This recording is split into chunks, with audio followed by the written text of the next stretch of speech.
My husband thought his secret was safe until the security guard told me everything, and I made him regret it.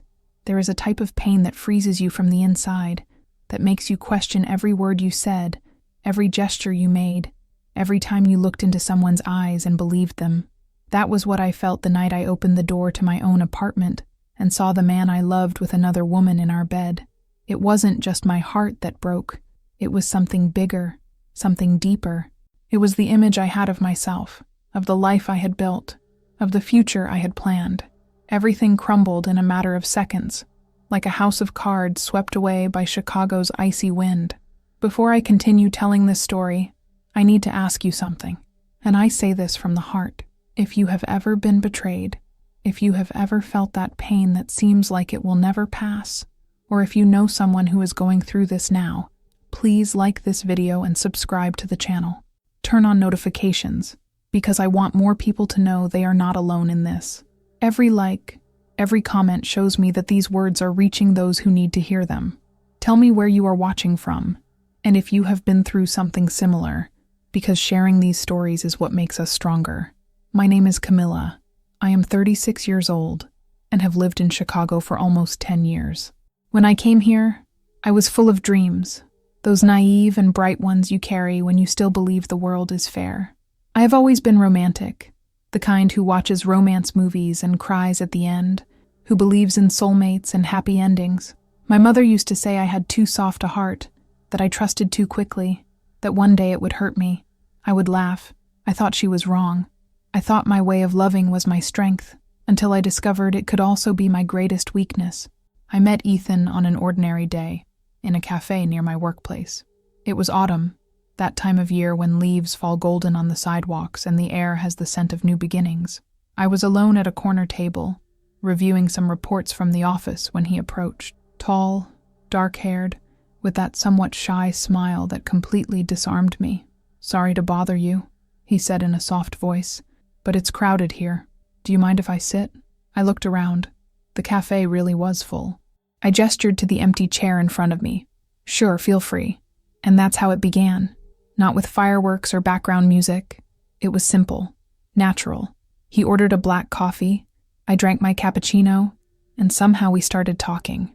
About work, about Chicago, about how difficult it is to adapt to a big city when you come from somewhere else. He had moved from Boston 6 months earlier. He worked in financial consulting. He liked basketball and old movies. He thought Chicago pizza was overrated, which made me laugh, because I thought the same thing, but was afraid to admit it. When I realized it, more than an hour had passed. My coffee was cold and my reports remained untouched. He asked for my number before leaving, and I gave it to him, because there was something about him that made me feel safe, as if I had known him much longer, as if, somehow strangely, he was exactly who I had been waiting to meet. But I still didn't know the price I would pay for that illusion. The first months were perfect. That kind of perfection that you later realize was too good to be true. Ethan called me every morning, just to hear my voice. He would show up at my work with coffee and a croissant, saying he was passing by chance.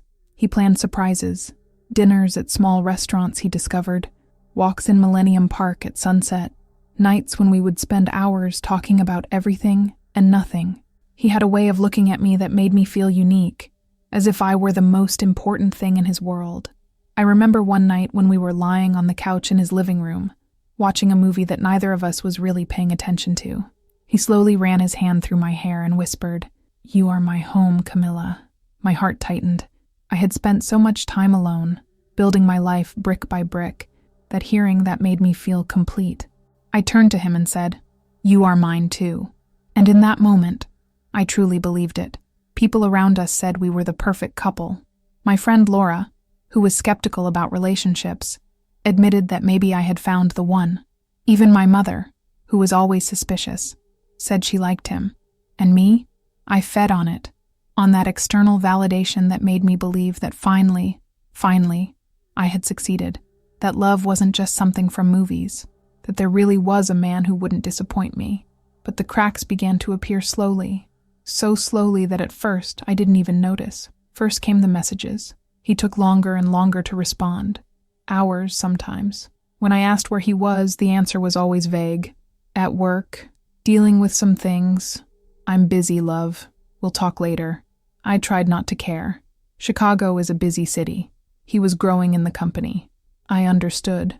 Or at least, I wanted to understand. Then came the unanswered calls. I would call, and it would go to voicemail. I would try again, and nothing. Later, he would send a message. Sorry, I was in a meeting. I accepted it. Because trust is that, right? You believe until you have no reason to doubt. Except the reasons were accumulating, and I chose not to see them. I started noticing other things too. Small things that individually seemed insignificant, but together painted a disturbing picture. He would come home smelling of perfume that wasn't mine. When I mentioned it, he'd say he had hugged a colleague at work. His phone, which used to sit casually on the coffee table, was now always face down, always with him, even when he went to the bathroom. He started leaving the house already irritated. Anything became a reason for complaint. The coffee was cold. The towel was out of place. Traffic was hell. I was talking too loud, or too quiet, or asking too many questions. It was never about him. Always about me, about the world, about everything that was wrong around us. I tried to calm things down. I did everything not to make things worse. I became that woman who apologizes even when she's not at fault, just to keep the peace. One night, he came home later than usual. I was in the kitchen preparing dinner, a risotto he loved. I tried to kiss him when he came in, but he turned away, muttering something about being tired. He sat on the couch and started messing with his phone, with that distant expression of someone who is somewhere else. I called him for dinner. He ate in silence without making any comment about the food. When I asked if everything was okay, he sighed impatiently. Everything's fine, Camila. I'm just tired. Stop suffocating me. Suffocating. The word kept echoing in my head. I had only asked if he was okay. How was that suffocating? But I said nothing. I washed the dishes in silence while he remained on the couch, glued to his phone. And when I went to bed, he was already turned away, pretending to sleep. I lay there in the darkness, staring at the ceiling, feeling the cold space between us that seemed to grow wider every day. We were in the same bed, but we might as well have been on different continents. When did we become strangers? I tried to pinpoint the exact moment, but there wasn't one. It had been a gradual erosion, like water wearing away stone, imperceptible day by day, but devastating over time. But the worst part is that he still knew how to be sweet, at the right moments.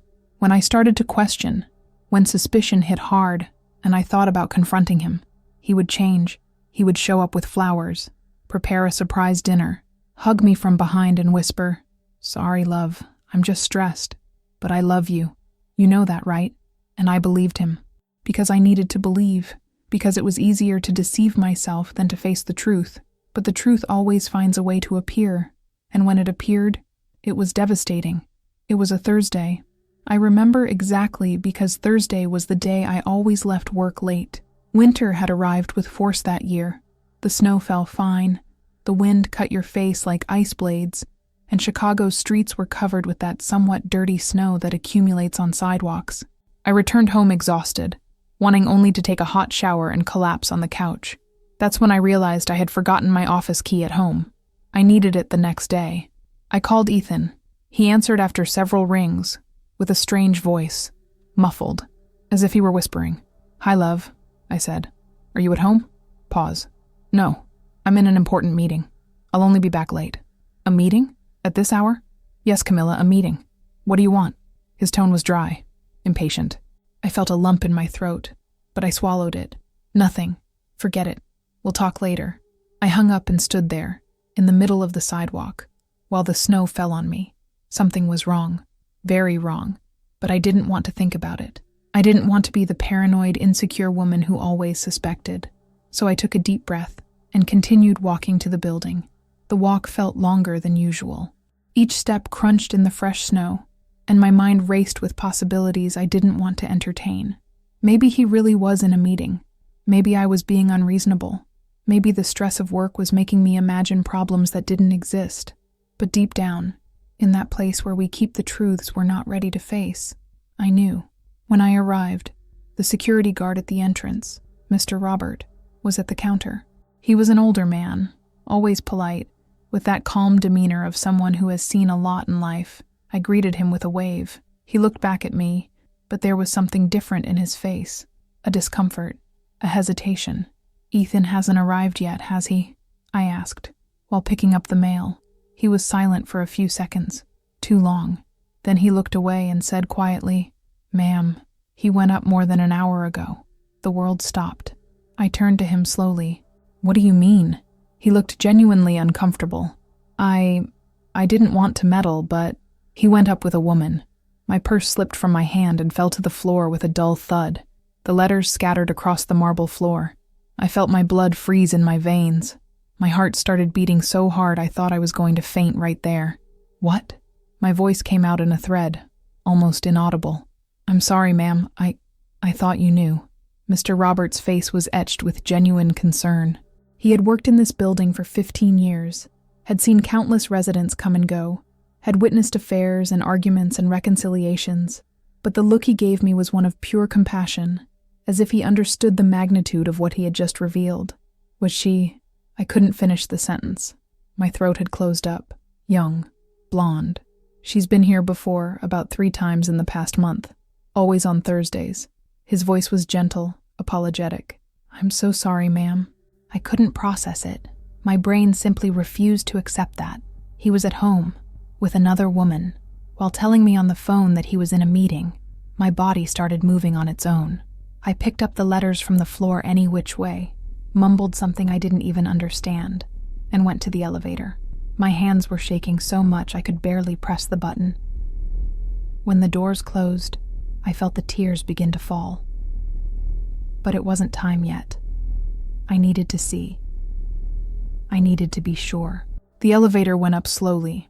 Each floor seemed to last an eternity. When it finally reached our floor, I got out and stood in the hallway for a few seconds, looking at the apartment door, the door to the place I called home, where I had built a life with him, where I believed we were happy. I took a deep breath and put the key in the lock. My hand was shaking so much I missed on the first try. On the second, the door opened. And that's when hell began. The smell of women's perfume hit me like a punch. It was a sweet, cloying perfume, completely different from anything I wore. His jacket was thrown on the couch. There were 2 wine glasses on the coffee table, one with lipstick marks that weren't mine, and a low sound came from the bedroom. Laughter. Her laughter. And his. I felt a violent nausea rise up my throat. My whole body was shaking, but something inside me, perhaps the self-respect I had buried so deep, pushed me forward, step by step, as if I were watching from outside, as if this weren't happening to me. The apartment that I had lovingly decorated, where every piece of furniture told a story of us, now felt foreign, contaminated. The photos on the wall mocked me, our smiling faces frozen in moments of supposed happiness. Had any of it been real? I reached the bedroom door. It was ajar. And then I saw Ethan, the man who told me I was his home, the man who made me believe in love again, was in our bed. With a woman I recognized immediately.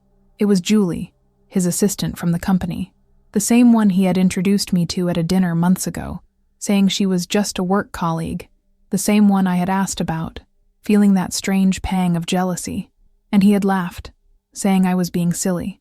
They were naked, intertwined. He was caressing her face the way he used to caress mine. When I opened the door completely, they both froze. Time stopped. Everything stopped. Julie screamed and covered herself with the sheet. My sheet. The one I had picked out at that boutique store. Egyptian cotton because Ethan said he liked how it felt. Ethan jumped out of bed, eyes wide. Panic stamped on his face. And me? I stood there, still, mute, unable to breathe. Unable to feel anything but an immense emptiness, so large it seemed it would swallow me. "Camila, he began, trying to approach. I stepped back, instinctively, as if he were a stranger, as if the man in front of me wasn't the person I knew. "Don't," was all I could say. My voice was hoarse, broken. "Don't touch me." He tried again. "Love, please let me explain." "Explain?" I repeated, and a bitter laugh escaped my lips. "Explain what? What you're doing in our bed with another woman. What is there to explain?" He opened his mouth, but nothing came out. Julie grabbed her clothes hastily, without looking at me, without saying a word. She passed by me running, barefoot, holding her dress against her chest. She didn't even bother to apologize. Maybe because she knew there was no possible apology, or maybe because she didn't care enough to try. When we were alone, Ethan tried to get dressed, stumbling over his own pants, visibly desperate. Camila, listen, this doesn't mean anything. It was a mistake. I was confused, I was drinking, and... A mistake? I interrupted him. My voice was firmer now, fueled by the anger that was beginning to rise. A mistake is spilling coffee on your shirt, Ethan. A mistake is forgetting an anniversary. What you did was a choice.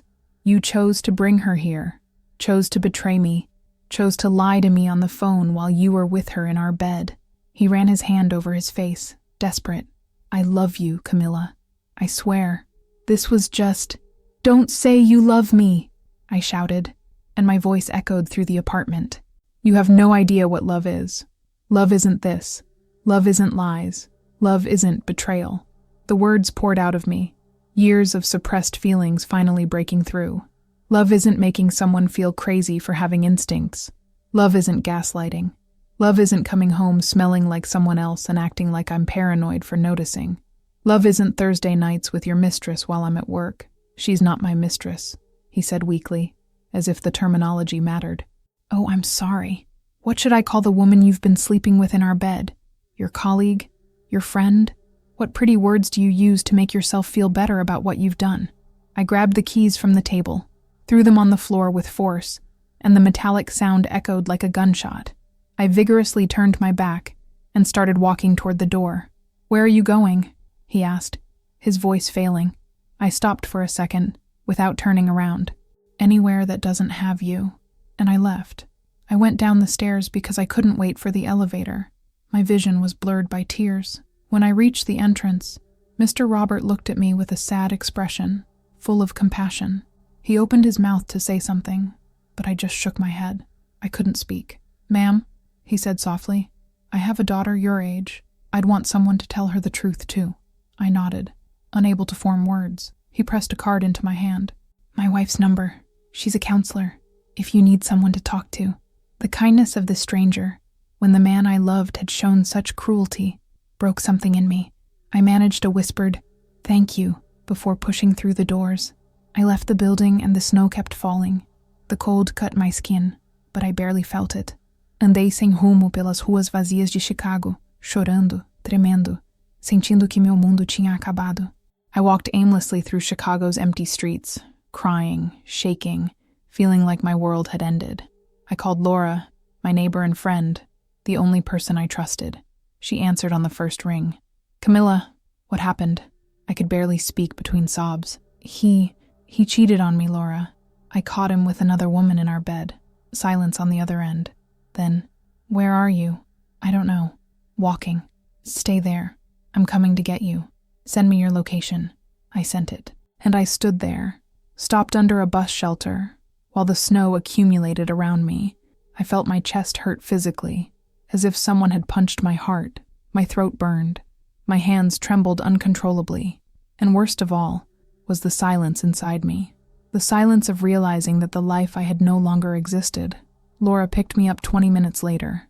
When I got in her car, she hugged me without saying anything, and I collapsed. I cried so much I thought I would never stop. She took me to her apartment and put me on the couch, covered me with a blanket, made tea that I didn't drink, and she stayed there, in silence, holding my hand. I always knew there was something wrong with him, she said quietly. I didn't respond, because deep down, I always knew too. I just didn't want to believe it. Do you want me to call anyone? Your mom? A friend from work? I shook my head. The thought of telling people, of saying the words out loud, made it too real. Right now, in Laura's apartment, I could almost pretend this was just a nightmare I'd wake up from. He's calling you, Laura said, looking at my phone which I'd left on the coffee table. Ethan's name flashed on the screen over and over. Don't answer it, I said. I won't. She picked up the phone and turned it off completely. You don't owe him anything right now. Not even a conversation. The following days were the worst of my life. I didn't eat. I didn't sleep properly. I avoided leaving the house. When I did leave, it was as if I were a ghost walking through Chicago's cold streets. Everything reminded me of him. The cafe where we met, the places where we had dinner. Even the smell of snow reminded me of that night. Ethan tried everything. Mandava mensagens o tempo todo. He sent messages all the time. Called. Left flowers at the entrance of Laura's building. He even showed up there once, banging on the door, begging me to listen to him. But Laura sent him away before I could see him, and I thanked her for that. Because I knew that if I saw him, if I heard his voice, I might weaken. And I couldn't weaken. Not this time. One night, I woke up in the middle of the night with a tight chest. I went to the bathroom and looked at myself in the mirror. My reflection was frightening. Sunken and swollen eyes, tangled hair, pale skin. I was unrecognizable. And it was in that moment, looking at that destroyed woman in the mirror, that something inside me changed. I felt anger. Not at him. At him I felt disgust, pity, disappointment, but real anger, that burning anger that burns inside. I felt toward myself, for having erased myself, for having ignored all the signs, for having made myself small to fit in the love of a man who never deserved me. I thought about all the times I'd silenced my intuition. When he said he was working late and came home smelling of wine. When his phone buzzed at midnight and he said it was just work emails. When Julie's name came up too often in his stories and he dismissed my concerns with a laugh and a kiss on the forehead. I had known. Some part of me had always known. And instead of trusting myself, I had trusted him. I had chosen his words over my own instincts. I had made myself doubt my own reality because it was easier than facing the truth. And for that, for betraying myself, I felt an anger that burned hotter than anything I felt toward Ethan. And it was there, in that cold dawn, in front of the bathroom mirror at my friend's house, that I made the most important decision of my life. I was going to start over, but this time, it would be on my terms. The next day, I looked for a lawyer. Laura went with me, holding my hand as I explained my situation to a sharp-eyed woman named Patricia Chen, who specialized in divorce cases. "Do you want to pursue this for infidelity?" Patricia asked, pen poised over her notepad. "I want to pursue this for freedom," I said. "I want him out of my life as quickly and cleanly as possible." Patricia smiled, not a happy smile, but one of understanding. "I can work with that." I started looking for a new apartment. Small, but mine. Laura helped me search listings, accompanied me to viewings, gave her opinion on layouts and neighborhoods. We found a studio in Wicker Park, on the 3rd floor of a converted brownstone. It had exposed brick, large windows, and a tiny balcony where I could barely fit a chair. It was perfect. "Are you sure you don't want something bigger?" Laura asked. "You can afford it." "I want something that's just mine," I said. "Something he's never been to. Something without memories." And I enrolled in an interior design course, something I had always wanted to do but never had the courage. Because I had always put his dreams before mine. Ethan had said interior design was cute, but not a real career. He had encouraged me to stay in my corporate job, stable and boring, while he pursued his ambitions. Now I was going to pursue mine. The design course became my lifeline. 3 nights a week, I would sit in a classroom at the community college, learning about color theory, spatial relationships, architectural history.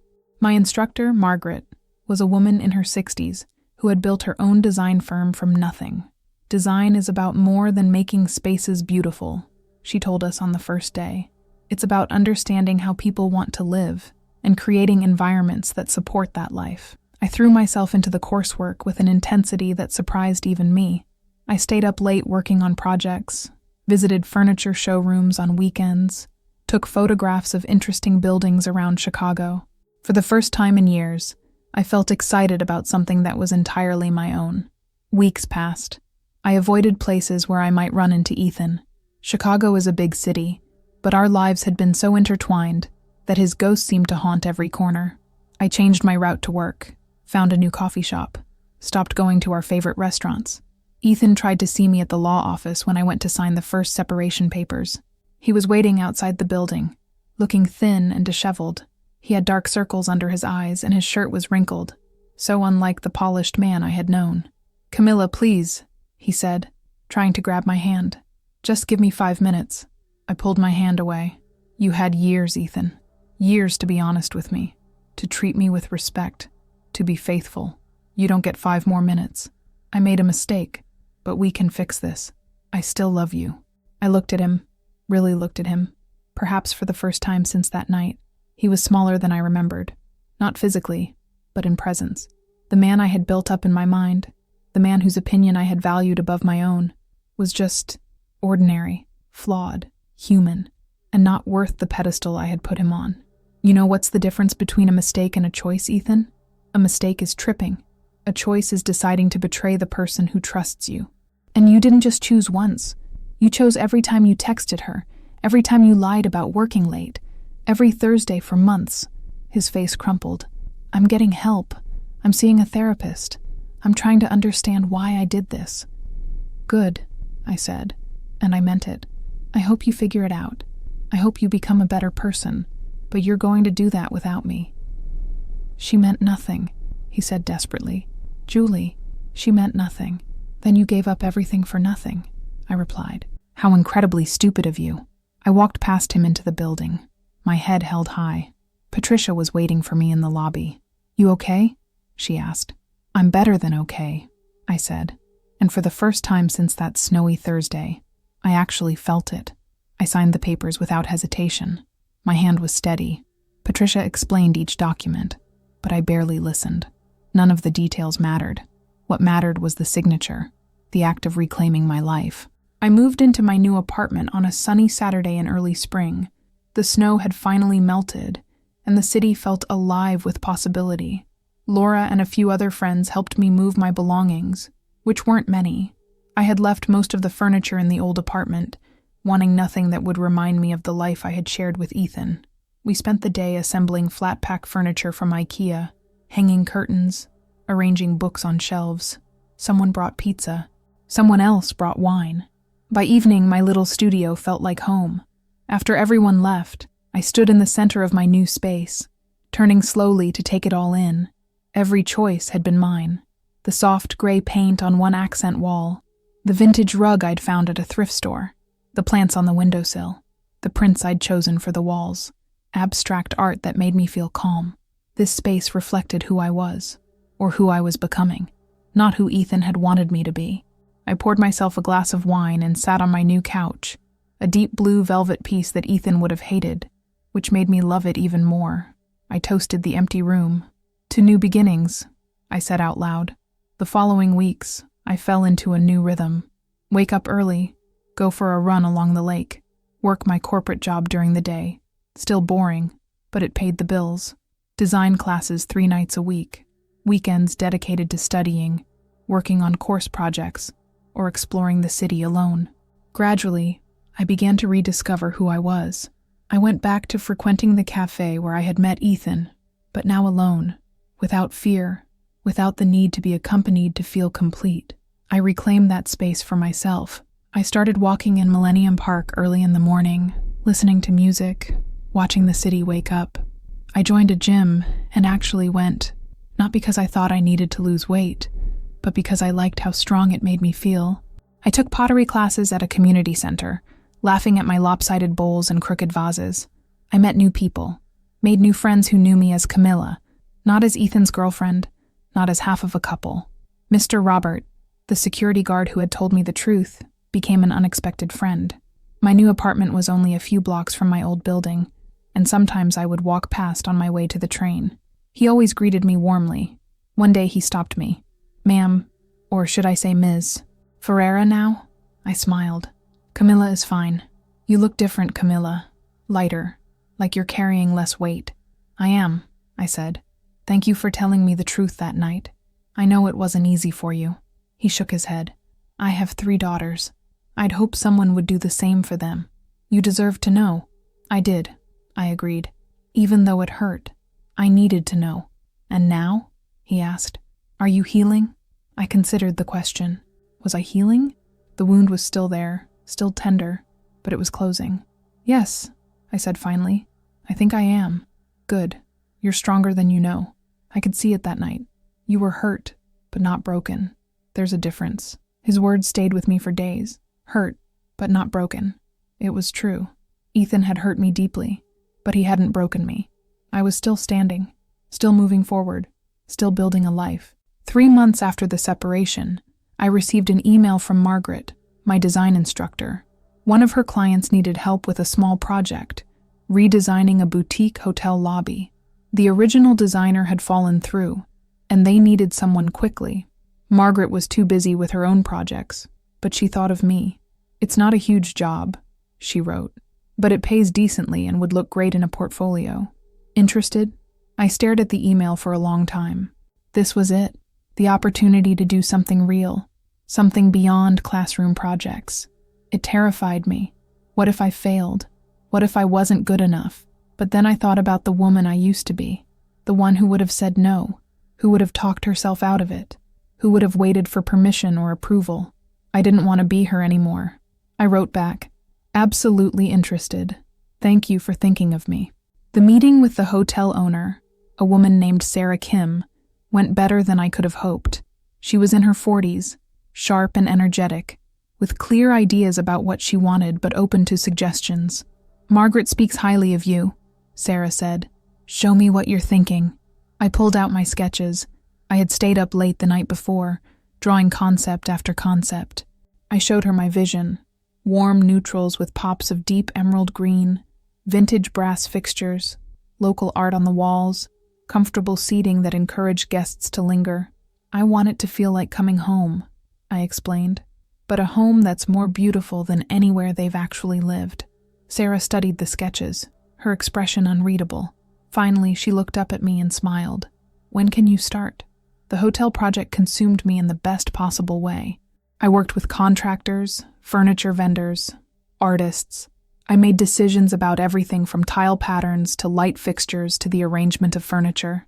Some choices worked perfectly, some didn't, and I had to adapt, to problem solve, to learn.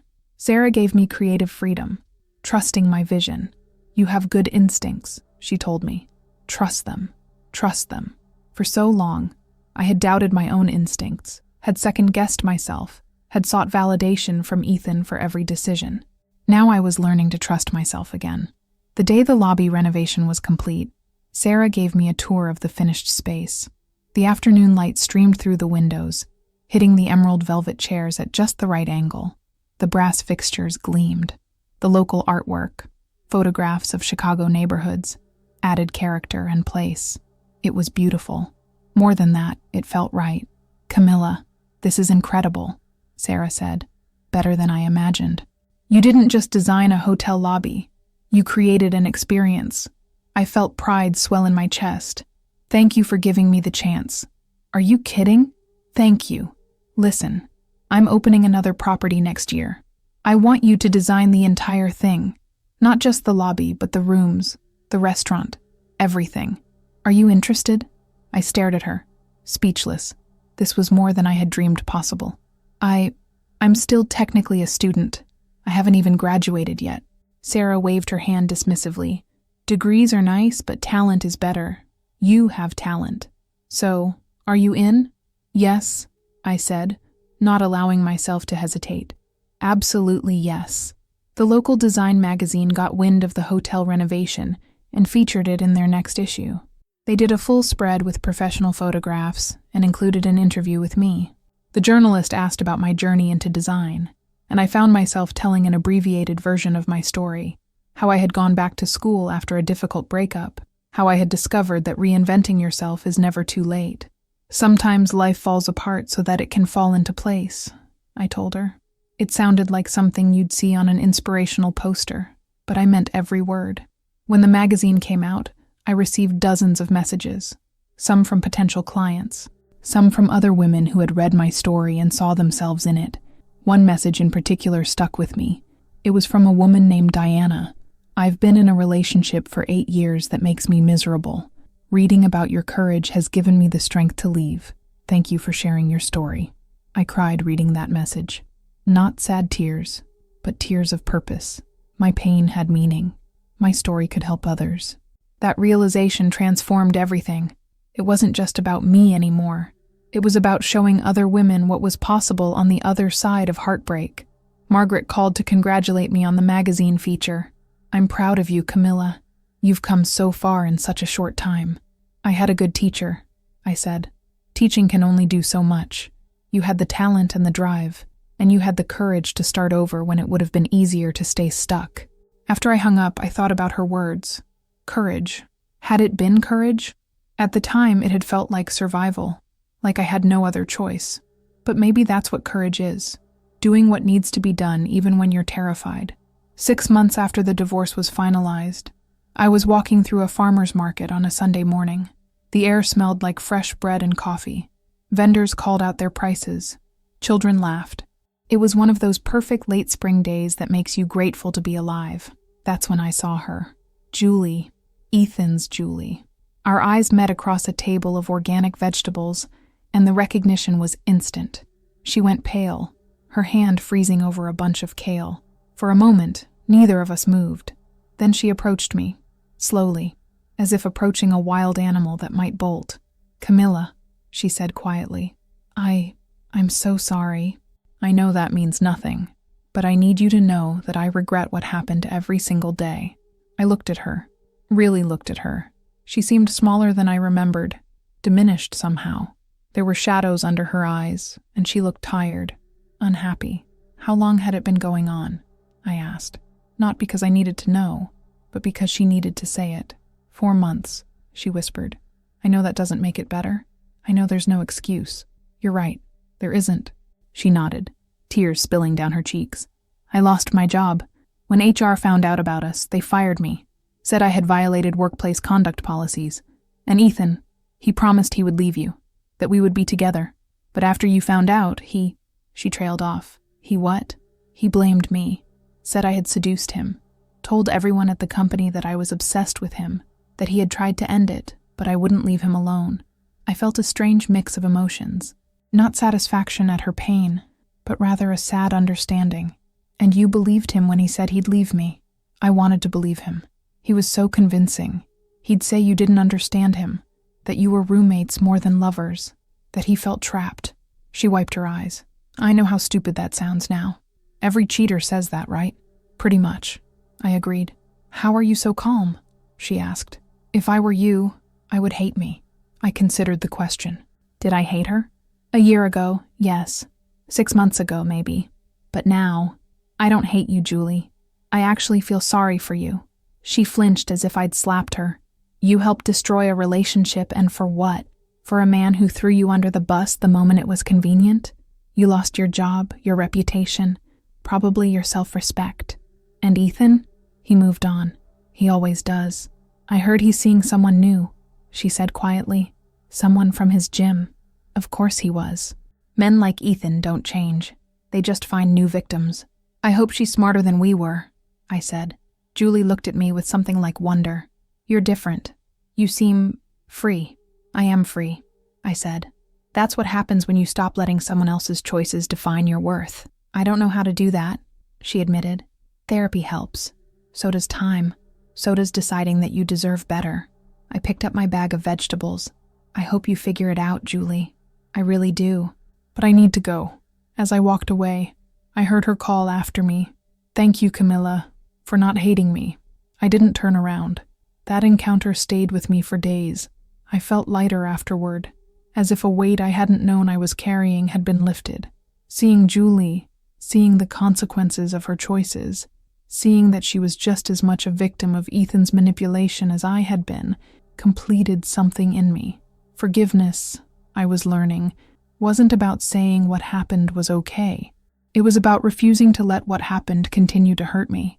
It was about releasing the hold that anger and resentment had on my heart. I started volunteering at a women's shelter one evening a week. Many of the women there had experienced domestic violence, but some were simply trying to rebuild their lives after difficult relationships. I would help them with resume writing, job interview practice, sometimes just listening to their stories. One woman, Maria, reminded me so much of myself. She was in her 30s, had left an emotionally abusive marriage, and was terrified of starting over. I don't know how to be alone, she told me. I went straight from my parents' house to my husband's house. I've never lived on my own. Neither had I said. Not really. And I was terrified too. But you did it anyway. I did it anyway. And you know what I learned? Being alone isn't the same as being lonely.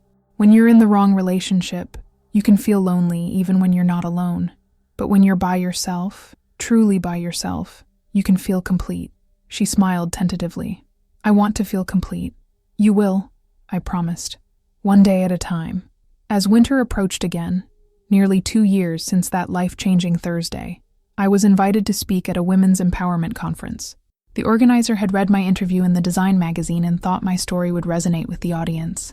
Standing backstage, waiting to go on, I felt my hands shake. There were 300 women in that auditorium. What did I have to say that they needed to hear? But then I thought about Diana, who had messaged me about finding the courage to leave. I thought about Maria at the shelter, trying to imagine a life beyond abuse. I thought about every woman who had ever believed she wasn't enough, who had ever made herself smaller to fit into someone else's idea of who she should be. I walked onto that stage with my head held high. When I caught my husband with another woman, I thought my life was over. I began. I thought I was defined by that relationship, by his choices, by his betrayal. But I was wrong. That night wasn't the end of my story. It was the beginning of a new chapter, one where I was the author instead of just a character in someone else's narrative. I talked about the signs I had ignored, the gaslighting, the emotional distance, the way he had made me doubt my own instincts. I talked about the night I discovered the truth, about the pain that felt like it would swallow me whole. But mostly, I talked about what came after, the slow, difficult work of rebuilding, the therapy sessions where I cried and raged and slowly healed, the design classes that gave me purpose, the new apartment that became my sanctuary, the friends who held me up when I couldn't stand on my own. The best revenge, I said, isn't destroying the person who hurt you. It's building a life so beautiful, so fulfilling, so authentically yours that you forget to look back. The applause was thunderous, but what moved me most was what happened afterward. Dozens of women lined up to speak with me. They shared their stories, some similar to mine, some far worse. They thanked me for giving them hope, for showing them that reinvention was possible. One woman, probably in her 50s, hugged me tightly. I've been in a loveless marriage for 23 years. After hearing you, I think I finally have the courage to leave. It's not going to be easy, I told her honestly, but I promise you, it will be worth it. A younger woman, maybe mid-20s, asked, "How did you know you were ready to start dating again?" I smiled. I didn't. One day I just realized I was happy being alone, and once I was happy alone, I was finally ready to share my life with someone, not because I needed them, but because I wanted them.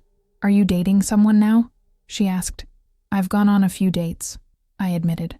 "Nothing serious yet, but for the first time, I'm not in a hurry.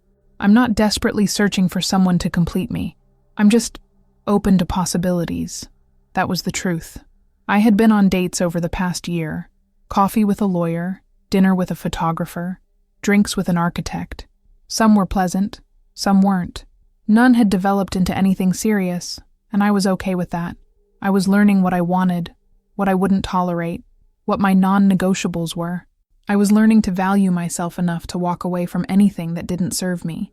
Sarah's second hotel project was even more ambitious than the first. She had purchased a historic building in the South Loop and wanted to convert it into a boutique hotel with 20 rooms, a rooftop bar, and a ground-floor restaurant. "I want you to design everything," she said. "And I mean everything. The rooms, the restaurant, the bar, the hallways, even the bathroom tiles. This is your project, Camila." I hired an assistant, a recent design school graduate named Maya, who was hungry and talented. Together, we spent months on the project. We toured historical buildings for inspiration. We met with contractors and furniture makers. We created mood boards and 3D renderings. We argued about paint colors and light fixtures and whether the bathroom tiles should be hexagonal or subway style. It was exhausting and exhilarating, and everything I had ever wanted. The day before the hotel was set to open, Sarah invited me for a private tour. We walked through every room, every space. The rooms were elegant but warm, with custom headboards I had designed and local art on the walls. The restaurant was sophisticated yet welcoming, with an open kitchen and a marble bar. The rooftop had string lights and comfortable seating, and a view of the Chicago skyline that took your breath away. "Camila, "This is extraordinary," Sarah said. "You've created something truly special here." I looked around, taking it all in. 3 years ago, I had been a woman who didn't know who she was without a man. Now I was standing in a building I had designed, running a business I had built, living a life I had created with my own 2 hands. "Thank you for believing in me," I said to Sarah. "Thank you for making me look brilliant for hiring you," she replied with a laugh. The hotel's grand opening was featured in newspapers and design blogs. Guests raved about the design. Other business owners started reaching out, wanting to work with me. I hired 2 more assistants, leased a small office space in West Loop, created a website, printed business cards that read, "Camila Ferreira Design." I was building an empire from the ashes of my broken heart. One afternoon, I was at the office reviewing fabric samples when Maya knocked on my door. "There's someone here to see you. He doesn't have an appointment, but he says he knows you." My stomach dropped. Somehow I knew. Ethan stood in the reception area, looking uncomfortable. He had aged. There were lines around his eyes that hadn't been there before, and his hair was starting to gray at the temples. He looked tired, worn down. "Hi, Camila," he said quietly. "What are you doing here, Ethan?" I read about your business. The hotel. I'm proud of you." I crossed my arms. "You came all the way here to tell me that?" "I came to apologize. Really apologize. Not the desperate apologies I made when you first found out, but a real one, now that I've had time to understand what I did." "I don't need your apology," I said. "I know, but I need to give it." He took a deep breath. "I treated you terribly. I lied to you. I betrayed you. I made you doubt yourself when you had every right to trust your instincts. And I'm sorry. I'm genuinely, deeply sorry." "Why now?" I asked. "What changed?" "Therapy. A lot of therapy. And hitting rock bottom. Julie wasn't the last affair. There was another one after her, and another, until I finally realized the problem wasn't the women I was with. It was me. I studied him for a long moment. He seemed sincere, broken even. Part of me felt satisfaction at that, the part that had been hurt so deeply, but mostly I just felt indifferent. "I appreciate the apology," I said. "I do, but I need you to understand something. What you did to me, the lying, the betrayal, the gaslighting, it broke me. For a while I didn't know if I'd survive it, but I did survive, and I'm not the same person you knew. I can see that," he said. You're incredible. You were always incredible, but I was too selfish to see it." "I know I'm incredible," I said calmly. "I don't need you to tell me that anymore." He flinched slightly. "Of course. I wanted you to know that losing you was the biggest mistake of my life." "It wasn't a mistake, Ethan. It was a choice. A series of choices. And those choices have consequences."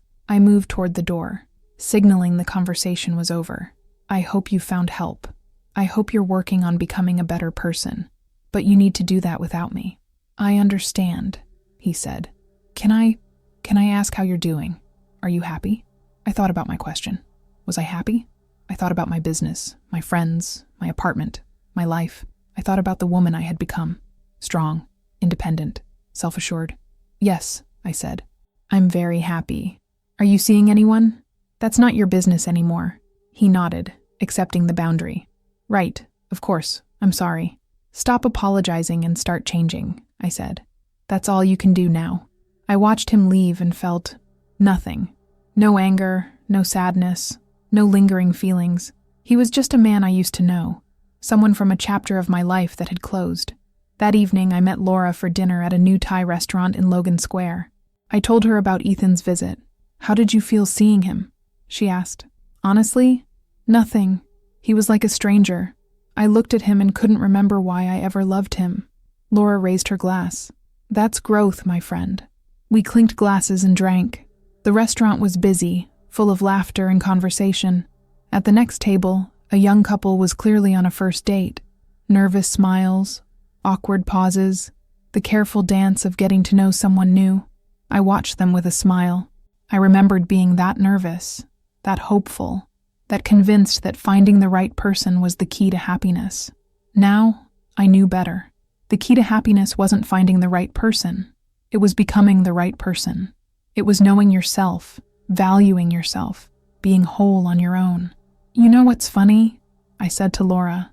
3 years ago, If you had told me I'd be here, successful, happy, completely over Ethan, I wouldn't have believed you.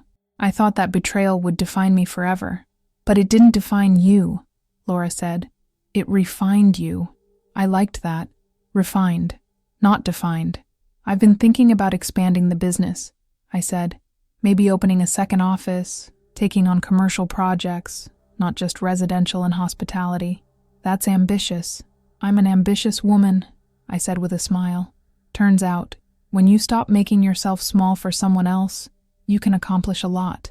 I never doubted you for a second, Laura said. Well, maybe for a second. But then I remembered who you are. 3 months later, I was at a networking event for designers and architects. I hated these events. Forced small talk, business card exchanges, conversations that felt more like transactions than genuine connections. But they were necessary for business growth. I was standing by the bar, checking my phone, when someone beside me said, "Not a fan of networking either?" I looked up. He was tall, with kind eyes, and a slightly crooked smile. He wore a navy suit that was well-tailored, but not showy. "Is it that obvious?" I asked. "You have that look. The one that says, 'I'd rather be anywhere else, but I'm here because I have to be.'" He extended his hand. "Daniel, I'm an architect. Camila, interior designer." "Oh, you're Camila Ferreira, the hotel designer? I've seen your work. It's exceptional." I felt myself blush slightly. "Thank you. That's kind of you to say." We talked for a while, about design, about Chicago architecture, about a building downtown that we both loved. The conversation flowed easily, naturally. He was intelligent and funny, with a self-deprecating humor that I found charming. When the event ended, he said, "This might be forward, but would you want to have coffee sometime? I'd love to pick your brain about a project I'm working on, and maybe talk about things that aren't work-related too." I hesitated, not because I wasn't interested. I was, but because I had learned to be careful, to protect the peace I had built. But I had also learned that being careful didn't mean being closed off, that protecting yourself didn't mean isolating yourself. "I'd like that," I said. He smiled, that crooked smile that made him look boyish despite being in his early 40s. "Great. Can I get your number?" I gave it to him. And as I drove home that night, I felt something I hadn't felt in a long time. Hopeful anticipation. Not desperate hope, not the belief that this person would complete me or fix me. Just a gentle curiosity about what might develop. When I got home, I stood at my window looking out at Chicago's skyline. The city lights twinkled like stars, and I felt an overwhelming sense of gratitude. 3 years ago, I had stood in that old apartment, my world shattered, believing I would never recover. And in some ways, I hadn't recovered. I hadn't become the person I was before the betrayal. I had become someone better, someone stronger, wiser, more complete, someone who knew her worth and wouldn't settle for less, someone who had learned that the most important relationship you'll ever have is the one with yourself. My phone buzzed. A text from Daniel. "Really enjoyed meeting you tonight. Looking forward to that coffee." I smiled and replied, "Me too." But whether Daniel became something significant or just a pleasant memory, I knew I would be fine, because I had learned the most important lesson of all. I didn't need someone to complete me. I was already whole. The betrayal that nearly destroyed me had actually set me free. It had forced me to rebuild, to rediscover, to become the person I was always meant to be. And for that, though I would never thank Ethan, I was grateful. Not all storms come to disrupt your life. Some come to clear your path. Mine certainly did. Today, I own a thriving design firm. I have genuine friendships built on mutual respect. I have a relationship with myself that is solid and unshakable. And I have hope, not the naive hope I had when I first met Ethan, but the grounded hope that comes from knowing you can survive anything life throws at you. If you're reading this, if you're in the middle of your own storm, I want you to know, you will survive this. It will hurt. God, it will hurt. But you will survive. And on the other side, you'll find a version of yourself that is stronger, wiser, more beautiful than you ever imagined. The best revenge isn't destruction. It's becoming so happy, so successful, so completely yourself that you forget revenge was ever necessary. Leave a heart in the comments if this story touched you. Share it with someone who needs hope. Subscribe for more stories of survival, resilience, and rebirth. Because in the end, sometimes losing someone is the only way to find yourself. You are never alone.